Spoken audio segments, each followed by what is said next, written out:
saya bisa melihat rencana Tuhan. Manusia melihat hari ini, Tuhan melihat jauh ke depan.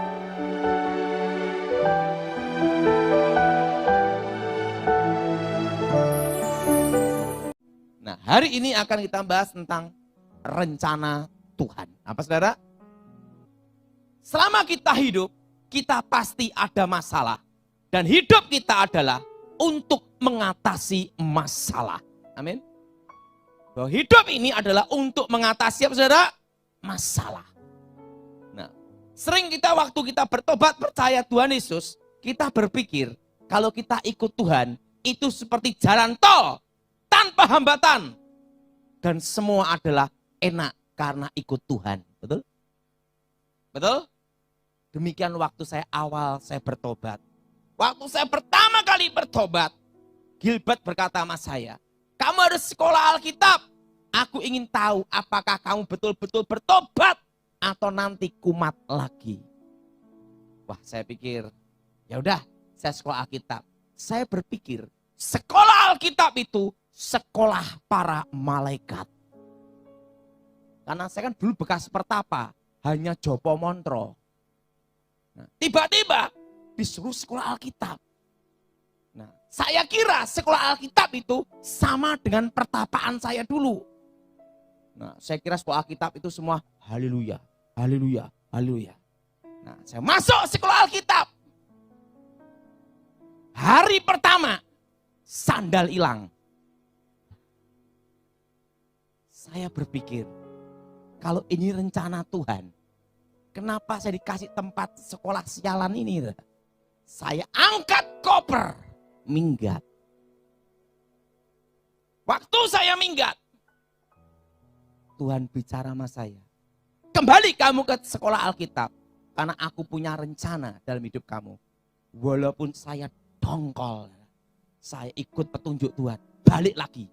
Saya minggat sekolah Alkitab itu 3-4 kali. Kabur dari sekolah. Waktu doa makan. Maka kalau doa makan serahin saya.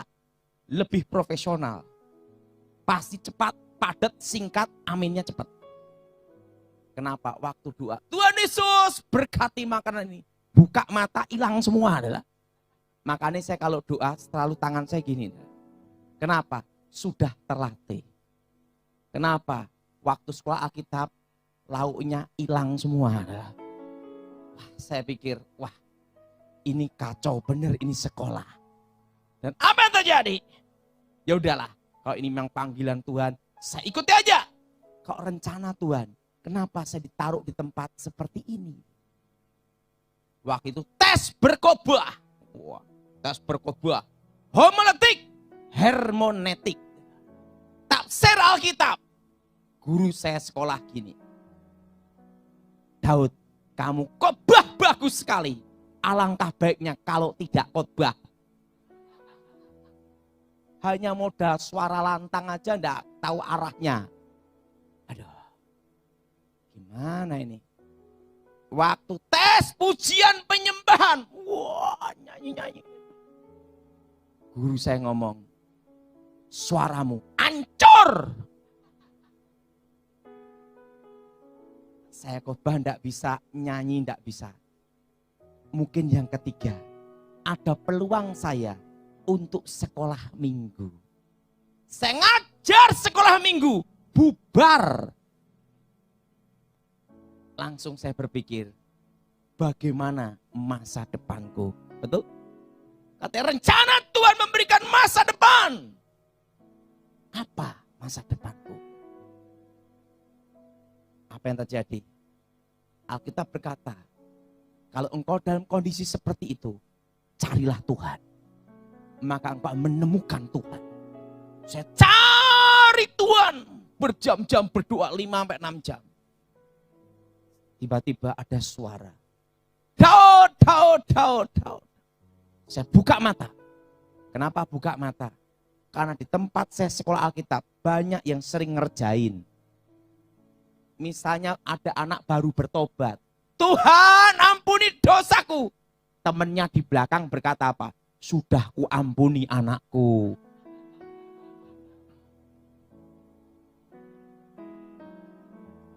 Saya buka mata. Saya matanya gini. Saya lihat kanan kiri. Tuhan, kalau ini engkau bicaralah.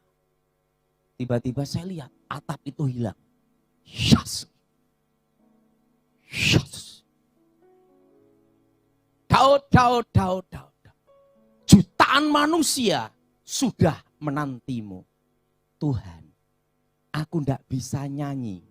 Aku tidak bisa khotbah. Aku ngajar sekolah minggu bubar.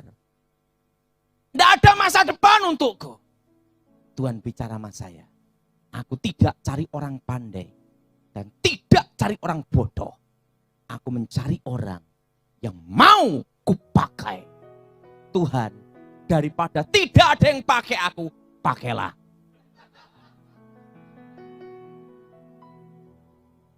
Sang Tuhan berkata sama saya, bangkit berdiri. Engkau akan kuajari 7 langkah api.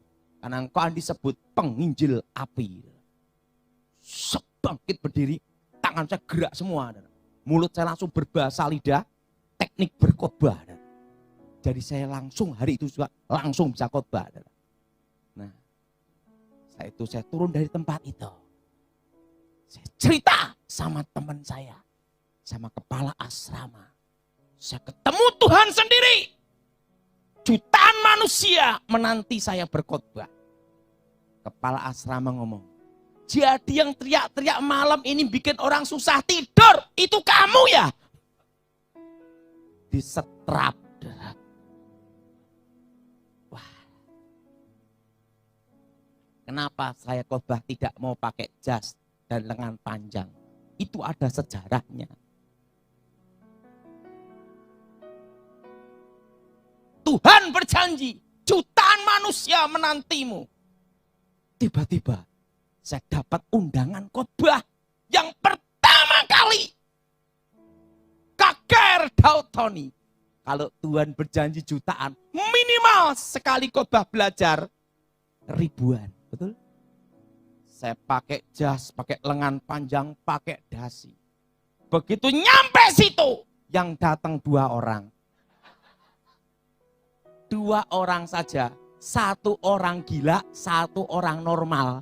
Jadi kalau saya khotbah, dia ikut khotbah. Langsung jas tak buang sampai sekarang. Nah, saya jalanin.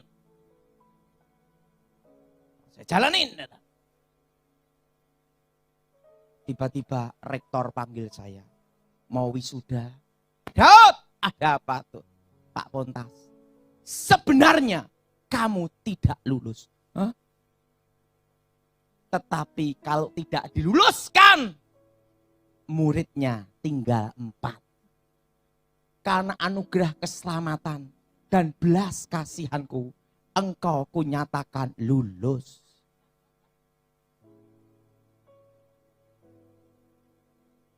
Saya diwisuda. Saya senang sekali bisa ranking 4. Murid tinggal. Waktu wisuda. Mama saya tidak datang. Papa saya tidak datang. Adik saya tidak datang. Semua tidak datang. Ada apa ini? Saya pulang naik angkot. Sampai rumah, papa saya dipecat, adik saya dipecat, kakak saya dipecat, 1 hari dipecat rame-rame. Langsung saya bertanya, apakah ini rencana Tuhan?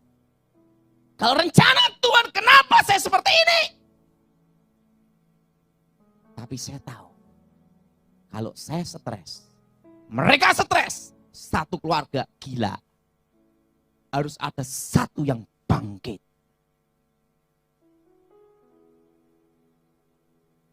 Saya berdoa. Saya berdoa, Tuhan, nyatakan kuasa-Mu Tuhan. Lawat ya Tuhan. Waktu saya doa, ada suara. Daud, Daud, Daud. Ada apa Tuhan? Apa yang ada di tanganmu, lakukan dengan setia. Saya buka tangan saya. Ada plastik bekas gula. Saya ngomong sama Tuhan, Tuhan, apa aku mau jadi pemulung?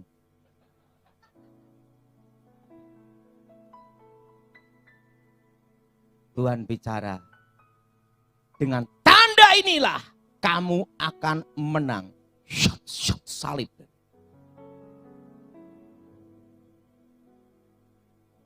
Langsung saya nemui mama saya. Mama, aku mau kerja plastik. Tuhan bicara saya mau kerja plastik.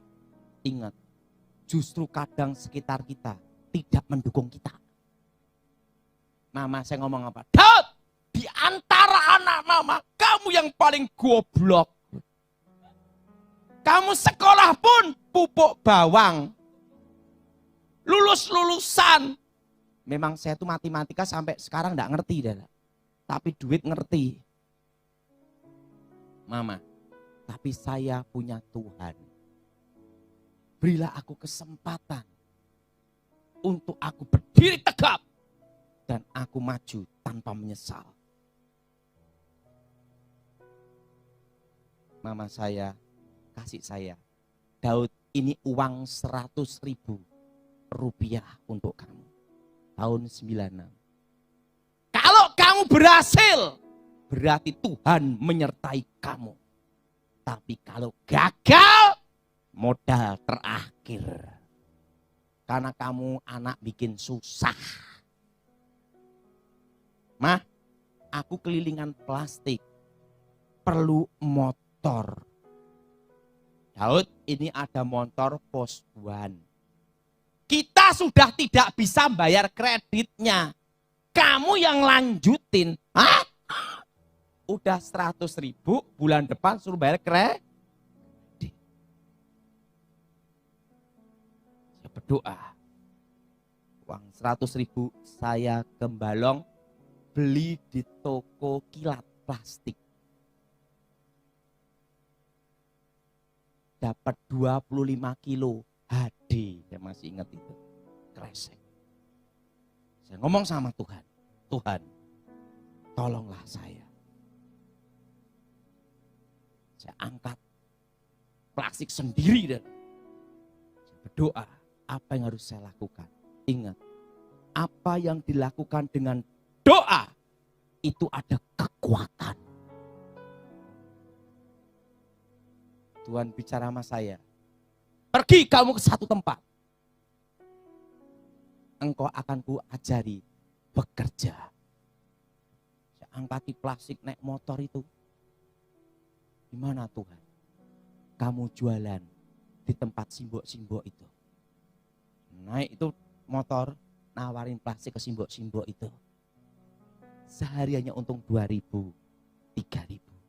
Saya kumpulin. Tapi saya ingin sekolah.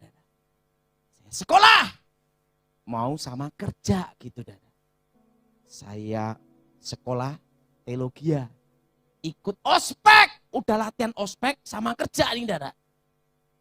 Rektornya panggil saya. Daud, kamu dipecat dari ospek. Loh, Pak, saya akan beri saya kesempatan. Supaya saya sekolah tinggi teologi sama kerja. Rektornya ngomong apa? Kamu itu goblok. Di antara muridku enggak ada segoblok kamu. Nanti bikin susah. Bikin kacau. Akhirnya, baik Pak Pontas. Jadi saya di tengah-tengah ospek dipecat. Bayangin. Baru nyoba sekolah. Setelah itu, saya tetap kelilingan plastik terus. Dari omset 25 kilo. Sampai 50 kilo. Tak kelilingin terus. Untung 5.000, 6.000, 10.000. Dari 5.000, 6.000. Dari 25 kilo setengah kintal. Setengah kintal, 1 kintal. 1 kintal setengah ton. Setengah ton sampai puluhan ton. Sampai jadi pabrik.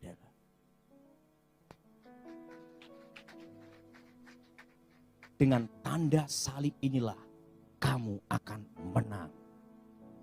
Amin. terjadi. Suatu kali, saya sudah tidak mau pelayanan lagi. Sudah dipanggil Tuhan, udah males. Tiba-tiba saya ditelepon. Haleluya!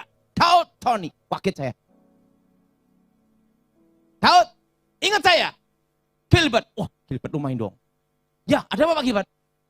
Daud, kamu harus kembali pelayanan. Tuhan punya rencana yang indah dalam hidupmu. Iya Pak Gilbert, saya baru mengalami kecelakaan motor dan saya hidup lagi. Tapi gimana saya memulai pelayanan? Karena saya sudah banyak megang nota daripada Alkitab.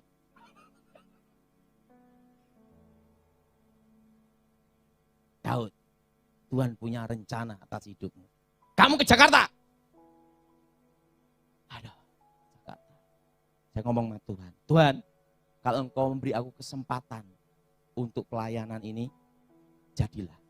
Tapi kalau boleh, saya mikirkan lebih enak bisnis daripada pelayanan. Tapi karena yang minta si gendut ini, saya harus berangkat.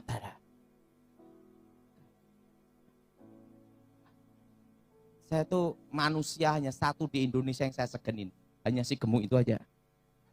Kalau dia nelpon, saya langsung lakukan. Walaupun repot kayak apapun. Langsung sampai Jakarta. Haleluya! Daud.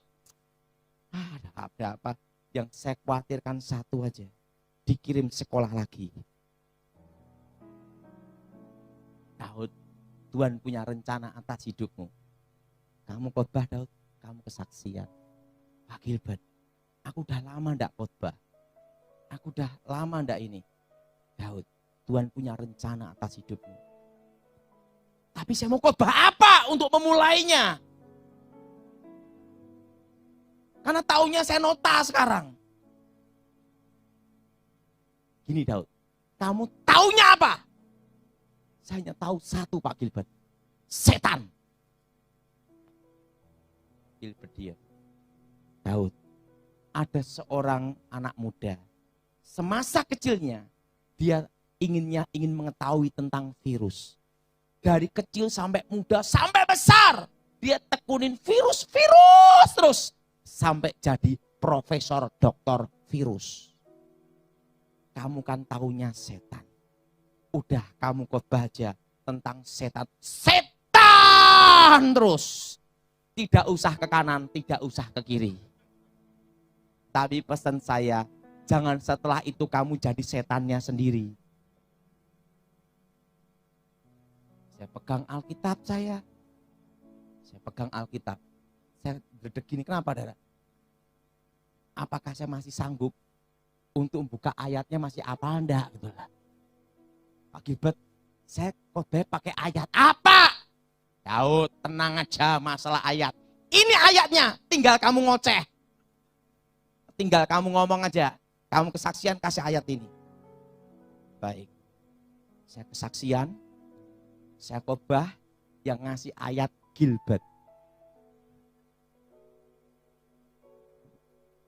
Kesaksian. Dah. Dalam hati saya berharap tidak ada kesempatan untuk khotbah lagi. Supaya saya balik bisnis. Cuan, siap, ciao. Daripada pelayanan, thank you terus.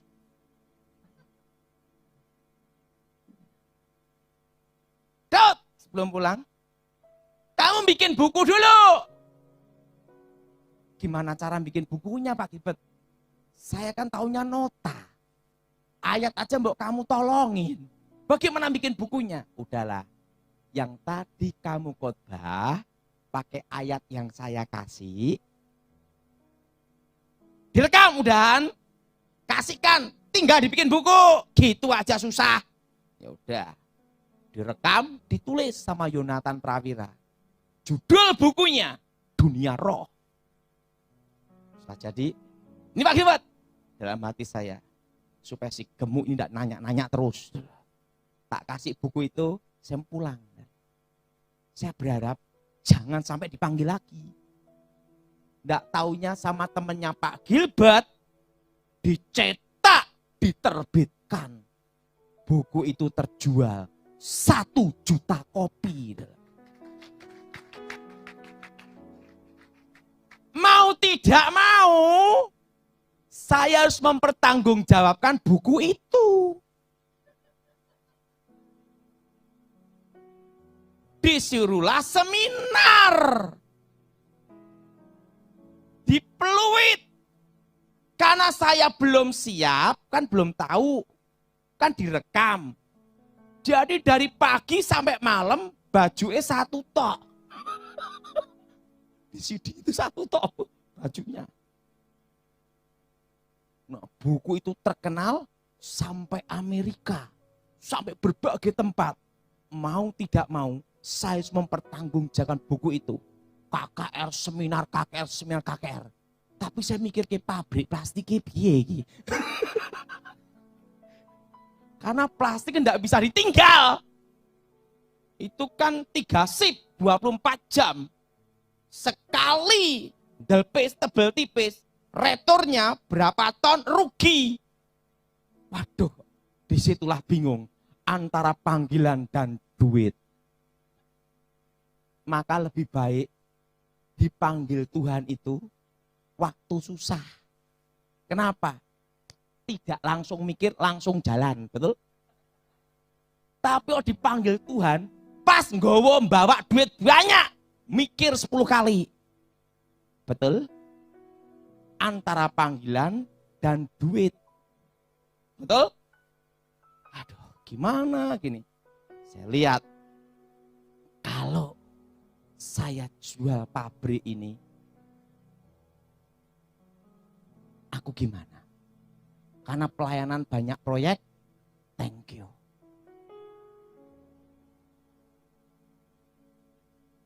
Kalau pabrik tak lepas, gimana? Tidak lepas, gimana? Saya tidak ada utang bank. Saya rintis dengan 100.000 rupiah. Bingung saya. Saya doa sama Tuhan. Tuhan, dalam hidup ini, apa yang harus aku lakukan? Aku udah bingung. Apa yang harus aku lakukan? Tiba-tiba Tuhan bicara sama saya. Jual pabrik. Oh, ini suara Tuhan atau suara setan nih? Ini tak pabrik tak jual, gimana saya nanti? Dan Tuhan bicara sama saya. Jual pabrik itu. Langsung saya lepas saham saya. Saya lepas saham saya semua. Plek-plek. Saya berdoa. Bawa uang berapa miliar. Bingung. Duitnya tak gopo. Betul? Betul? Uang ini untuk apa? Tuhan bicara sama saya lagi. Belilah tanah di tempat yang kutunjukkan padamu. Sebanyak-banyaknya. Pinggir jalan. Ini suara Tuhan atau bukan ya? Tak doa lagi. Kutunjukkan tempat tanah yang kuberikan padamu. Belilah pinggir jalan semua. Berhari-hari saya bergumul. Ini benar enggak suara Tuhan? Kenapa? Tempat yang ditunjukkan itu banyak setannya, banyak rampoknya. Banyak setannya, banyak rampoknya. Dan tempat itu terkenal paling angker. Dan tempat itu penduduknya jarang. Pinggir kota Solo, daerah Boyolali. Sepi. Misalnya tolong-tolong, tidak ada yang nolong.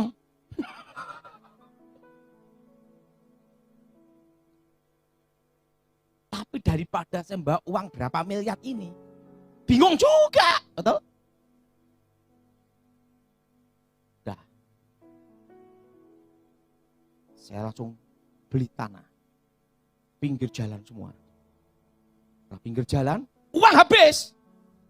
Baru mikir untuk beli tanah semua. Mikir apa? Ngusir setannya. Itu setiap malam gendruwo. Krocok-krocok kencing dah. Langsung saya usir setannya keluar. Di pohon sawo, gundul pringis, macam-macam. Bayangin tetangga saya itu apa? Kandang kebo, bayangin. Sampingnya kandang ayam. Tidak ada prospek tempat itu. Ya udah saya beli. Saya pelayanan. Terus saya pelayanan. Sampai saya pelayanan di berbagai tempat di seluruh Indonesia. Sampai saya khotbah di Amerika. Saya tidak bisa bahasa Inggris. Saya sudah di Manhattan.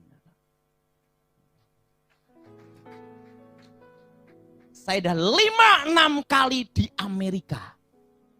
Hanya modal I not speak English.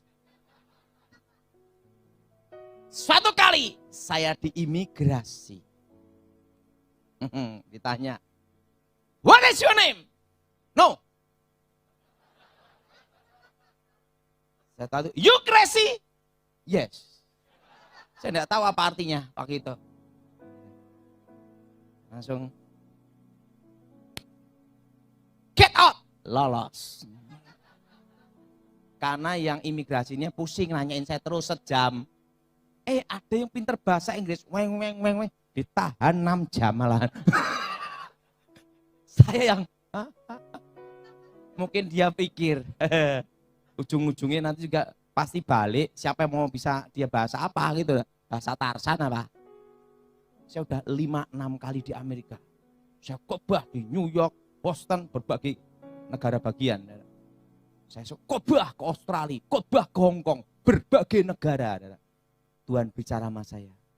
Bukankah aku berfirman, jutaan manusia menantimu.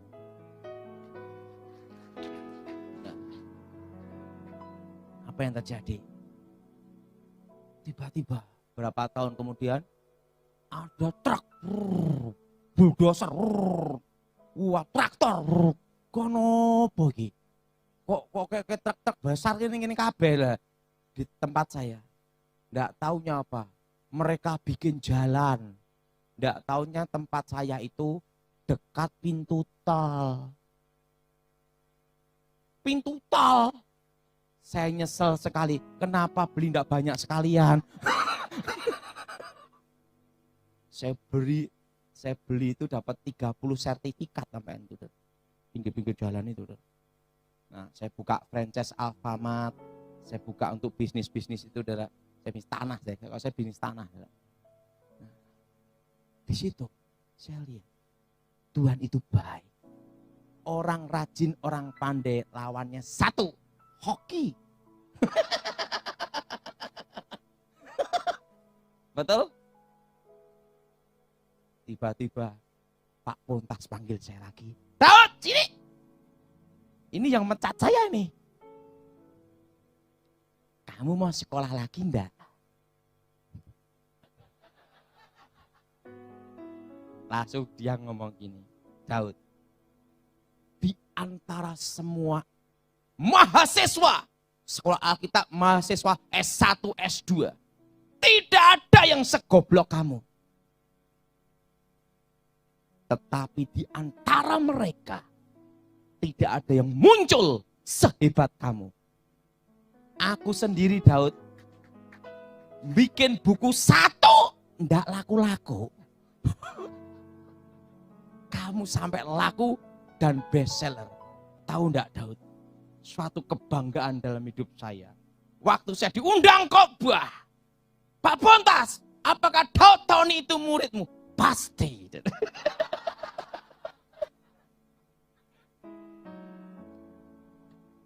Saya bangga sekali punya murid kayak kamu.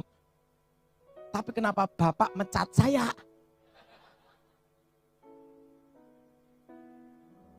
Saya ngomong sama Pak Pontas. Pak Pontas, terima kasih Anda mencat saya.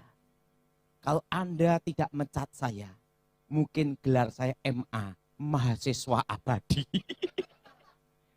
Tapi karena Anda pecat saya bisa melihat rencana Tuhan. Manusia melihat hari ini, Tuhan melihat jauh ke depan.